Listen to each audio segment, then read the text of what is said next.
పార్వతి అయితే అందరికి వడ్డిస్తూ ఉంటుంది. ఇక పల్లవి అయితే అన్ని ఇక్కడే ఉన్నాయి కదా అత్తయ్య, మీరు కూడా కూర్చుని తినండి అని పల్లవి అనేసరికి లేదు మీరు తినండి అని అంటూ ఉంటుంది పార్వతి. ఎందుకు అత్తయ్య రోజు మీరే వడ్డిస్తున్నారు కదా, నేను వడ్డిస్తాను అని చెప్పేసి రోజు మీరే పెడతారు కదా, కూర్చోండి నేను పెడతాను అని శ్రీయ అంటూ ఉంటుంది. అదేంటండి పార్వతి కూర్చొని ఉంటుంది.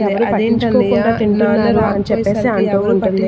అంటూ ఉంటాడు కమల్, నువ్వు వెళ్ళి అవును అని చెప్పేసి కమల్ అయితే వెళ్తూ ఉంటాడు. ఎక్కడికి రా తినకుండా అని పార్వతి అనేసరికి మీరు తినండి అమ్మా ఇప్పుడే వస్తాను అని చెప్పేసి తినండి అమ్మా ఇప్పుడే వచ్చేస్తాను అని మేడపైకి వెళ్తూ ఉంటాడు. అది చూసి పల్లవి ఎక్కడికి వెళ్తున్నాడు అనేది పల్లవి ఎవరు మళ్ళీ వాళ్ళు భోజనం చేస్తూ ఉంటారు.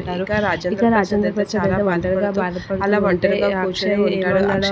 అక్షయ్ మళ్ళీ తలుచుకొని చాలా ఫీల్ అవుతూ ఉంటాడు రాజేంద్ర ప్రసాద్. అలా ఫీల్ అవుతూ చాలా బాధపడుతూ ఉంటాడు. కమల్ వెళ్ళి ఏంటి నాన్న భోజనం చేయకుండా కూర్చున్నారు రండి అని చెప్పేసి కమల్ ఇక్కడే విన్నాడు. ఆకలేయడం లేదురా నాకు ఆకలి వేయడం లేదురా అని అంటూ ఉంటాడు. ఏంటి నాన్న అన్నం బాధపడుతున్నారా ఉంటాడు. అసలు మీరు ఎవరు అన్నం అనేసి బాధపడకండి, ఎందుకంటే మీరు చేసే పని చాలా మంచి పని. తల్లిని బిడ్డని ఒక దగ్గరికి చేశారు, దగ్గరికి ఆరాధ్యని తీసుకెళ్లి మీరు చాలా మంచి పని చేశారు. ఆ విషయంలో మాత్రం నేను మిమ్మల్ని చాలా మెచ్చుకుంటున్నాను. మిమ్మల్ని నా భుజాలకు ఎక్కించి ఊరేగించాల్సినంత ఆనందంగా ఉంది. కానీ ఆ సిచ్యువేషన్ చాలా సీరియస్ గా ఉండడంతో నేను ఏం చేయలేక మనసులోనే ఆనందాన్ని దాచుకున్నాను. కాబట్టి మీరు ఎవరి గురించి బాధపడకండి. అమ్మ మిమ్మల్ని భోజనంకి పిలిచింది రండి నాన్న అని అంటూ ఉంటాడు. మీ అమ్మ అలాంటి పనులు అని చెప్పేసి కమల్ అయితే అంటూ ఉంటాడు రాజేంద్ర ప్రసాద్తో.